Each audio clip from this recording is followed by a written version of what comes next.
What started as a childhood pastime has blossomed into a lifelong obsession for one local man. Video games are everywhere in today's culture, and everybody's got a favorite. One man's favorites, however, could fill an entire room. I have like over thousands of games, and I might have only played like 5%. Maybe.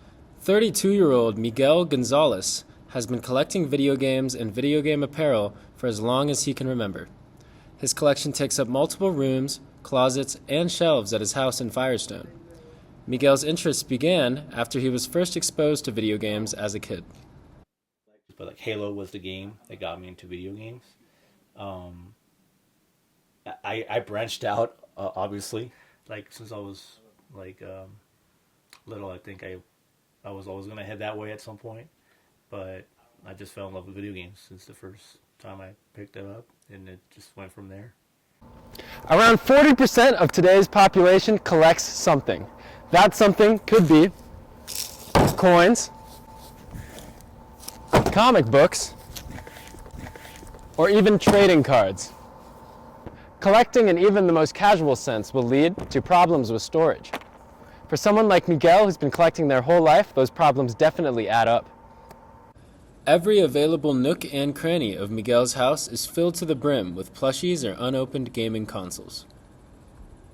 Space is definitely the biggest problem, and you got to realize that you're going to need lots and lots of space, and I'm talking, depending on what you collect, we're talking about roomfuls like this.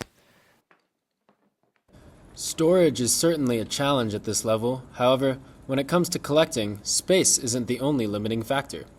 Collections like Miguel's come with a large price tag, so large in fact that he has to work 3 jobs just to keep up.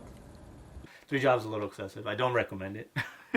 But yeah, the 3 jobs, yeah, a lot of it, yeah, like I don't want to say a percentage, but yeah, it's huge to keep this going. Despite these obstacles, Miguel remains passionate about putting in the work to maintain his collection. When asked if he would ever sell, he said he would only consider it if absolutely necessary. I do it because I love it, not because I'm trying to prove something to someone or get richer. That's not my goal. That's never been my goal. Collecting is more than just a hobby for someone like Miguel. Every action he takes is in service of fulfilling his passion. It's a labor of love and one that he wouldn't trade for anything. I just love doing it. I just love collecting. Like I just like it.